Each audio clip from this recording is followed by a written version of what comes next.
오늘은 제가 원래 주기도문이라는 그 주제로 설교를 하려고 했었는데요. 잘 준비가 되지 않아서 용서는 가능할까?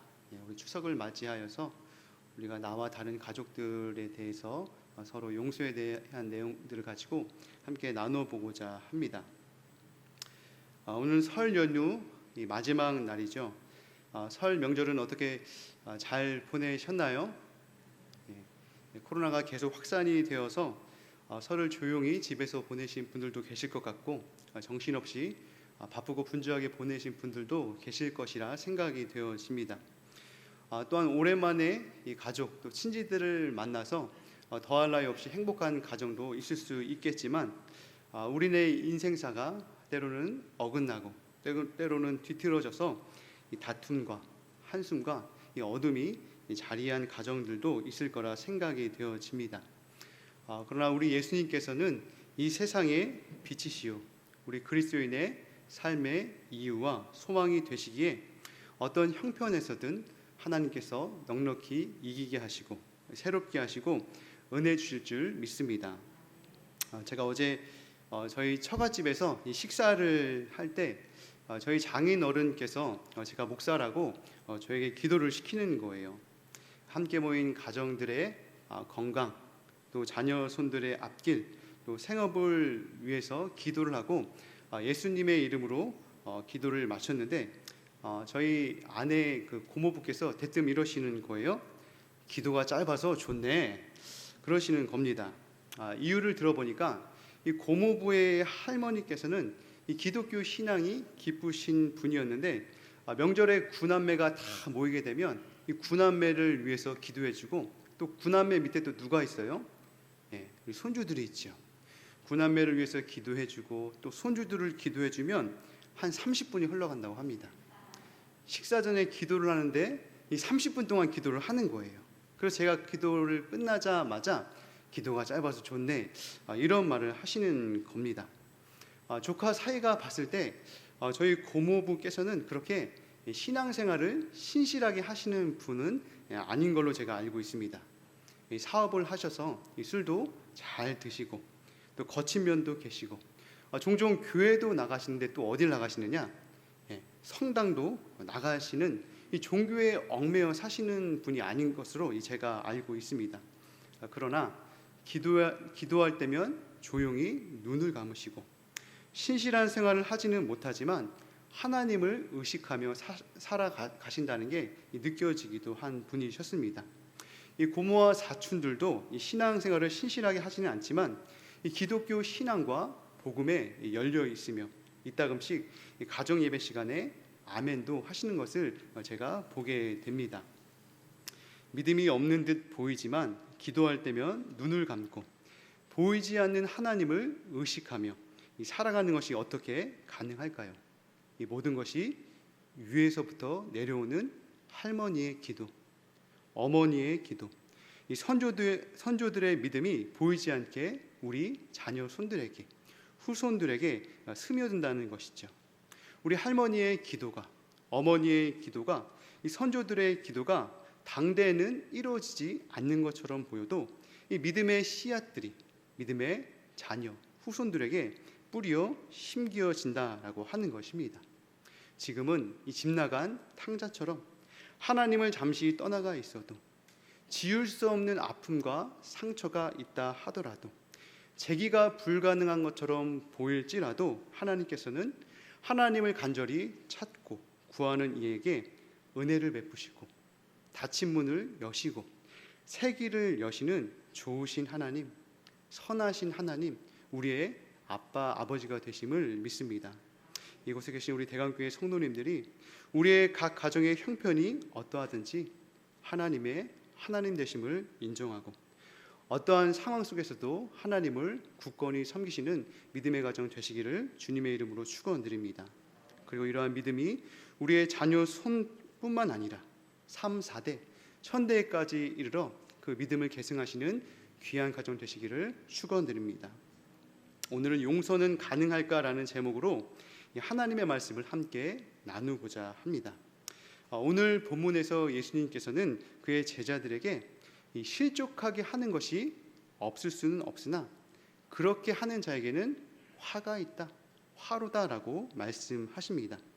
좀 더 쉽게 이 세번역 성경으로 풀어보자면, 걸려 넘어지게 하는 일들이 생기지 않을 수는 없으나 그러한 일을 일으키는 사람은 화가 있다라고 풀어놓았습니다. 걸려 넘어지게 하는 일들이 생기지 않을 수는 없지만 그러한 일들을 일으키는 사람은 화가 있다. 예수님께서도 예수님을 믿고 따르는 그의 제자들, 그의 무리들, 그의 공동체에 실족하게 하는 일들이 일어나지 않을 수 없다고 인정한 셈입니다. 걸려 넘어지지 않게 언행을 삼가면 좋을 텐데 그렇지만은 않다라고 하는 것이죠. 예수님 제자 중에서는 이 로마의 치아 중에서 친로마 성향으로 세금을 징수하는 세리마태가 있었던 반면에 로마 치아에서 로마의 압제 속에서 독립과 해방을 쟁취하려고 무력으로 투쟁했던 열심당원 시몬이 공존하였습니다. 우리나라로 비유하자면 이 독립투사와 이 친일파가 예수님의 12제자의 명단에 모두 올라와 있었다라고 하는 것이죠.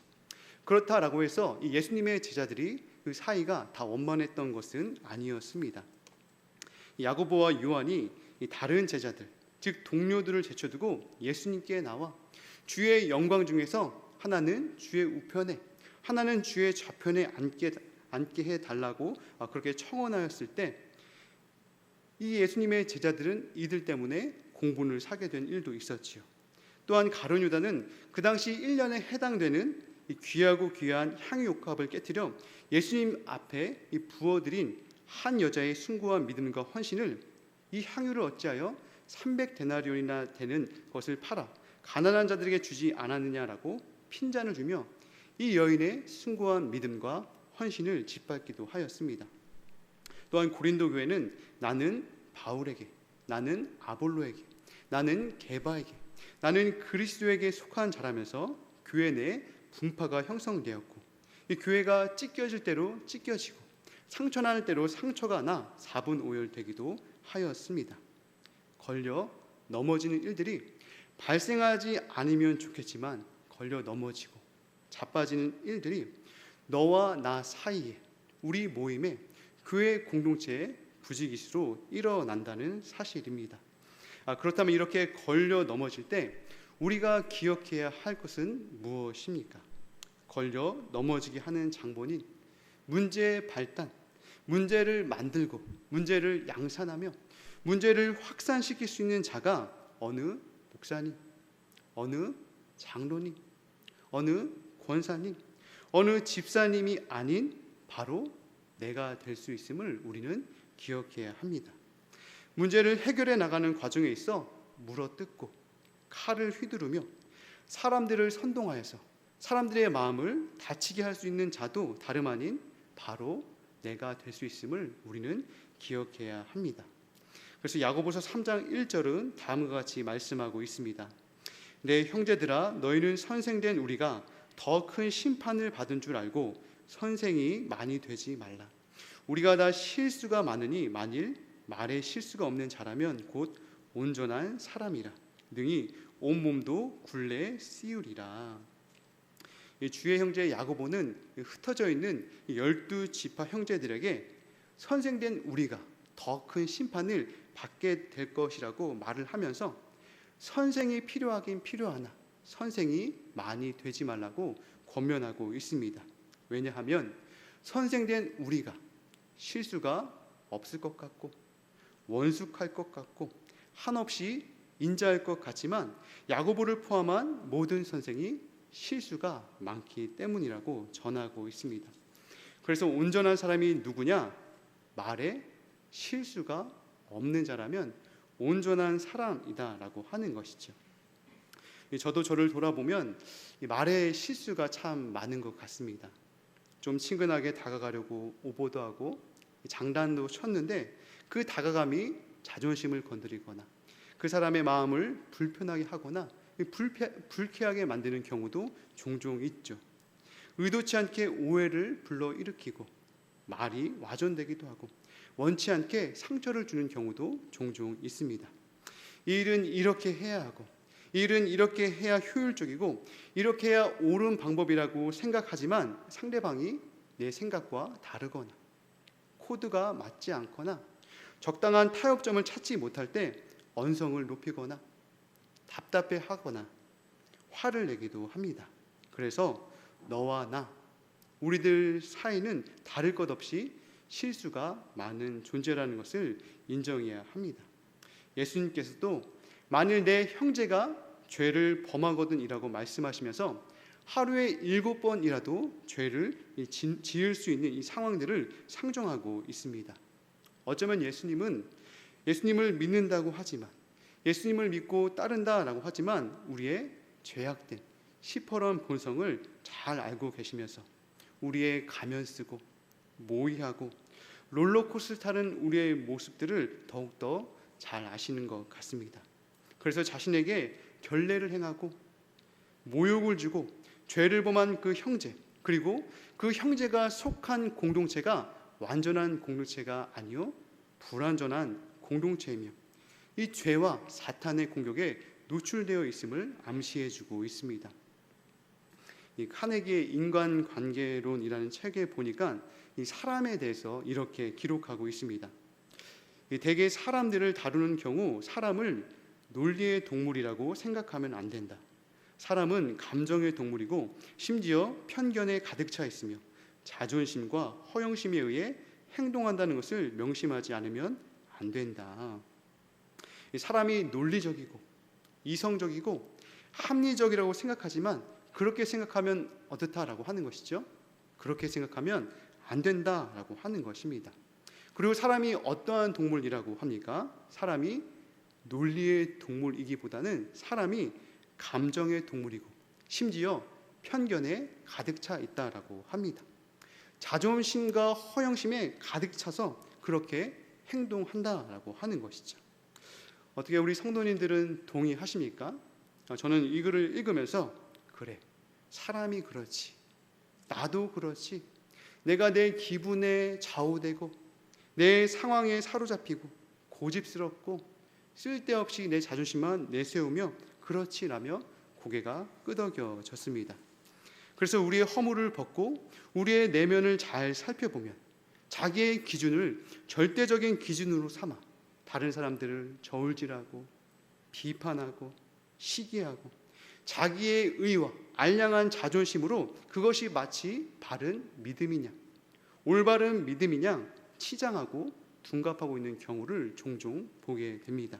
그러므로 나와 너 사이에, 우리 모임에, 교회 공동체에 때로는 불협화음이 있고 때로는 다툼이 있고 메마른 한숨이 나올 수 있는 모습을 우리는 정직하고 담담하게 받아들여야 합니다. 또한 그 중심에는 다른 누군가가 아닌 바로 내가 문제의 중심이 될 수 있음을 우리는 조심스럽게 경계하며 하나님 앞에서 자기 자신을 낮추어야 합니다. 그렇다면 너와 나 사이에, 우리 모임에, 이 교회 공동체 불협화음과 충돌과 한숨이 나올 때 우리는 어떻게 해야 할까요? 이 용서의 미학이라는 책을 보면 이 다음과 같은 일화가 나옵니다. 이 제니퍼 클라인이라는 이 여성은 남편과 결혼한 지 12년이 지났지만 아직 아이가 없는 중년 여성이었습니다. 그러던 어느 날 그의 남편 아치를 통해 그의 가게에서 일을 하는 이 렌이라는 가엾은 17세 아이에 대한 이야기를 듣게 됩니다. 이야기의 즉슨 이 렌이라는 아이는 이 몰인정한 부모님에 의해 길거리에 쫓김을 당하고 마땅히 지낼 곳이 없어서 누군가의 보살핌과 돌봄을 받아야 하는 아이였습니다. 그래서 제니퍼는 이 길 잃은 소년을 도와주고 싶은 마음이 생겼고 자신들의 집에 남은 방 한 칸을 내어서 이 소년이 쓸 수 있도록 남편에게 제안을 합니다. 그래서 이 레니는 이들 부부가 함께 살게 됩니다. 이 제니퍼가 볼 때 이 레니라는 아이는 17세밖에 안 됐지만 호감 가는 부분이나 기쁜 기색이 전혀 보이지 않았습니다. 어떤 때는 조용히 흐느끼기도 하고 또 어떤 때는 괜히 토라져서 짜증을 내기도 했습니다. 하지만 그런 레니를 보면서 이 제니퍼는 자기가 그리스도인으로서 마땅히 행해야 할 섬김을 실천하고 있다는 느낌을 강하게 받았습니다. 또한 제니퍼는 이 아이에게 필요한 양육, 돌봄, 조건 없는 사랑이 필요하면 그것들을 위해서 자기가 부름받은 것은 아닌가라고 하는 생각을 하기 시작하였습니다. 혹시 하나님께서 내게 자식을 주시지 않는 이유가 혹시 이러한 아이들을 돌보라고 하는 것 아닌가라고 하는 생각에 잠기기도 하였습니다. 그런데 레니가 집에 돌아온 지 2달이 지난 어느 일요일 오후였습니다. 제니퍼는 스포츠 센터에서 운동을 하다가 근육에 무리가 와서 예정보다 30분 일찍 집에 도착하게 되었습니다. 제니퍼는 이 레니와 같은 이 아이를 아치와 단둘이만 집에 있도록 놔두는 것에 대해서 한순간도 걱정을 하거나 의심을 하지 않았습니다. 그런데 집에 도착했을 때 이 제니퍼는 남편이 길에서 데리고 온 그 아이와 의심할 수밖에 없는 그런 자세로 거실에 누워 있는 것을 보게 되었습니다. 순간 제니퍼는 이 다른 사람들에게 친절을 베풀고 약간의 자비를 베푼 보답이 이런 것인가라고 하는 그런 배신감과 분노가 치밀었습니다.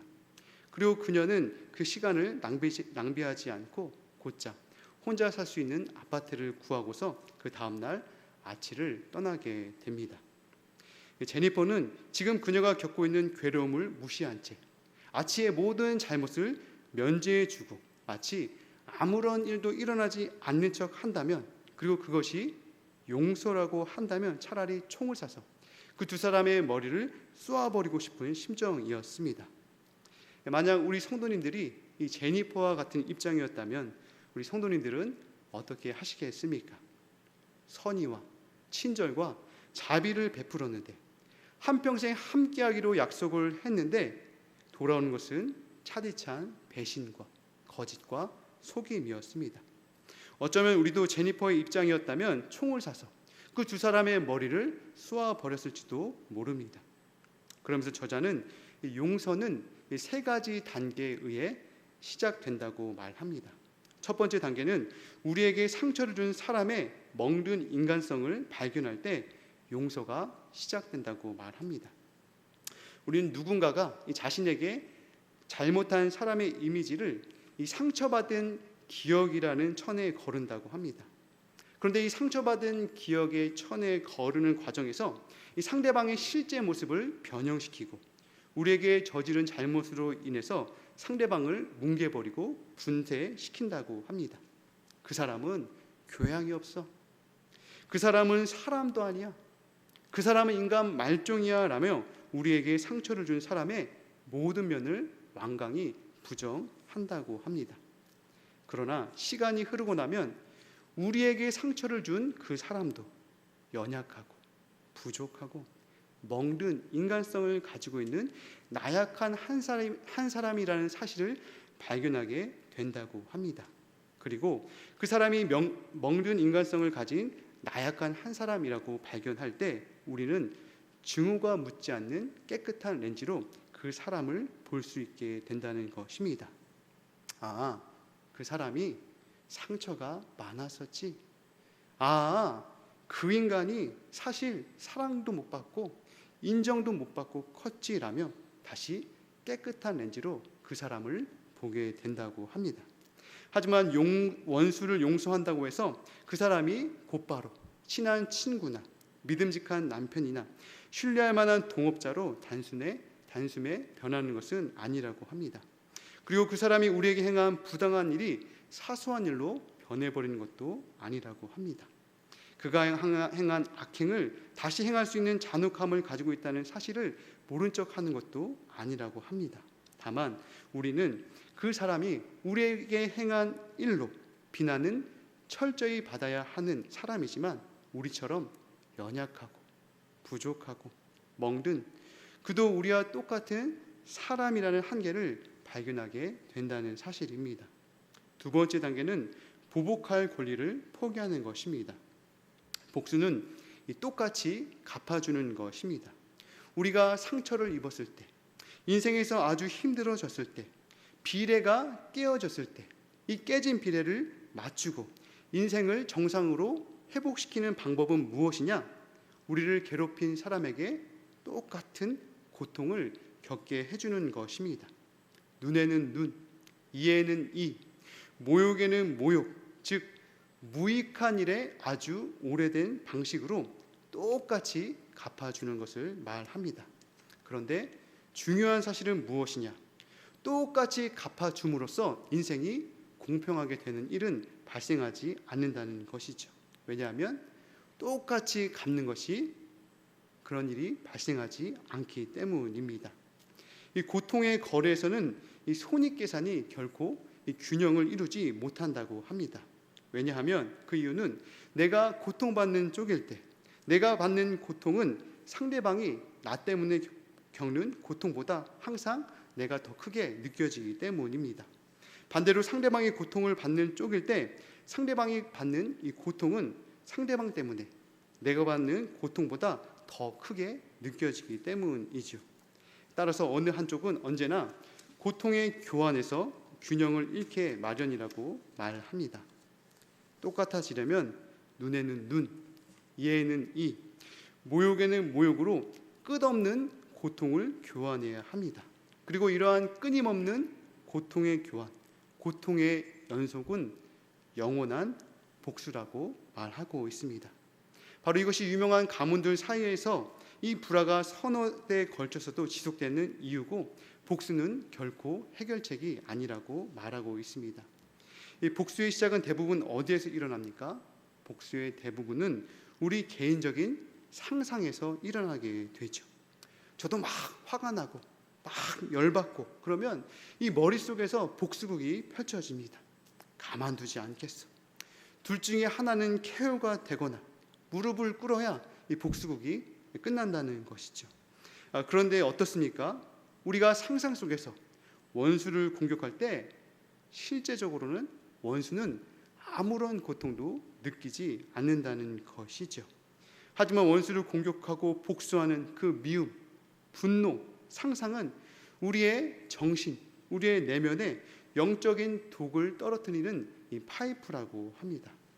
만일 상처를 받은 피해자가 원수에 대한 미움과 분노, 이 상상으로 영적인 독에 지속적으로 노출이 되면 자기 자신에게 상처를 준 그 사람을 자신의 기억 속에 죽을 때까지 평생토록 자기를 괴롭히도록 허락하는 셈이 된다고 말합니다.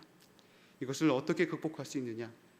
원수에 대한 미움, 복수, 분노, 이 집착을 끊어버리고 한때 나에게 만족을 주리라고 생각했던 괴로움을 내려놓기 시작할 때 우리는 상처를 넘어 치유의 길로 들어설 수 있다고 말합니다. 세 번째 단계는 감정을 바꾸기입니다. 우리에게 상처를 준 사람의 멍든 인간성을 발견하고 보복할 권리를 포기할 때 우리는 상처를 넘어 치유의 길로 들어설 수 있습니다.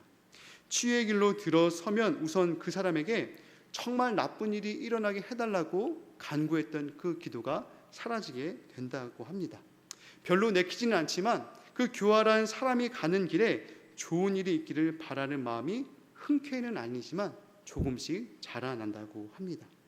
성령께서 상처난 우리의 마음을 만져주시고 감동과 치유가 일어난다면 또 우리의 원수가 가는 길에 어느 정도 행운이 있어도 괜찮다는 생각이 든다면 우리는 용서라는 기적을 향해서 더듬거리면서 마지못해 간다 할지라도 이 더듬거림은 하나님께서 일하시는 그 방법을 모방하는 일이 된다고 말합니다. 또한 그것은 우리가 하나님과 동역하고 있음을 말해주는 하나의 증거가 된다고 말합니다. 용서는 기회와 미래를 열어줍니다. 용서는 언제나 더 나은 미래의 가능성을 열어줍니다. 고통스럽고 불행하며 잊을 수 없는 과거의 수렁에서 벗어나 이제는 새로운 시작을 향해 새로운 미래를 향해 나아갈 수 있다는 것이 용서에 대한 진리입니다. 그래서 용서는 과거에 충실하지 않고 미래에 충실하다고 합니다. 우리네 인생을 곰곰이 뒤돌아보고 곱씹어보면 나에게 아픔과 상처를 준 그 사람 역시도 연약하고 부족하고 멍든 인간성을 가진 나약한 한 사람임을 우리는 기억해 볼 필요가 있습니다. 복수에 대한 집착을 끊어버리고 한때 나에게 만족을 주리라 라고 생각했던 괴로움을 내려놓을 때 우리는 상처를 넘어 치유의 길로 들어설 수 있습니다. 용서라는 작은 기적을 향해서 더듬거리면서 마지못해 그 길을 간다 할지라도 하나님께서 일하시는 그 방법을 우리는 모방할 수 있다라고 하는 것입니다. 에베소서 4장 32절은 다음과 같이 말씀합니다. 서로 친절하게 하며 불쌍히 여기며 서로 용서하기를 하나님이 그리스도 안에서 너희를 용서하심과 같이 하라. 하나님께서는 그의 아들 예수 그리스도를 이 땅에 보내주셔서 우리의 죄를 용서해 주셨습니다. 예수 그리스도의 십자가를 통하여 예수 그리스도의 보배로운 피를 통하여 우리에게 선고되어야 할, 우리에게 집행되어야 할 모든 죄책을 그가 담당하셨습니다. 서로 친절하게 하며 불쌍히 여기며 서로 용서하기를 하나님이 그리스도 예수 안에서 너희에게 행한 것 같이 하라라고 말씀합니다. 우리에게 상처를 준 그 사람의 멍든 인간성을 발견하고 복수에 대한 집착을 끊어버리고 상처를 넘어 이 용서라는 작은 기적을 향해 나아갈 때 치유와 새로운 미래를 열어가는 우리 모두가 될 수 있다라고 하는 것이죠. 성도는 과거에 매여 사는 사람들이 아니라 미래를 향하여서 하나님의 크신 사랑을 우리의 삶으로 구현해내는 사람이다라고 하는 것입니다. 이곳에 계신 저와 우리 대학교의 성도님들이 우리에게 아픔과 상처를 준 많은 사람들이 있을 수 있지만 상처에 머물지 않고 그 상처를 벗어버리고 치유의 길로 나아가는 저와 여러분 되어서 우리 주변의 많은 사람들을 품어내고 함께 화합하며 하나님의 나라를 이뤄가는 저와 우리 모두가 되시기를 주님의 이름으로 축원드립니다. 제가 기도하도록 하겠습니다. 하나님 아버지 감사합니다. 우리 인생을 살면서 때로는 상처를 받고 상처를 주기도 하고 하나님 우리 안에 골마 터진 또 하나님 우리가 표출해내지 않은 우리 안에 어둠도 있습니다. 하나님 그러나 우리 안에 상처를 드러내고 과거에 매이지 아니하고 우리에게 상처를 준 사람도 나약하고 부족하고 멍든 한 사람임을 우리가 기억함으로 치유해서 미래를 향해 나아가는 삶을 살아가는 우리 모두가 되어줄 수 있도록 도우셔서 늘 그리스도 예수의 사랑과 섬김으로 나아가는 우리의 삶이 되어질 수 있도록 하나님 은혜 베풀어 주옵소서. 모든 것 감사드리며 예수님의 이름으로 기도드립니다. 아멘.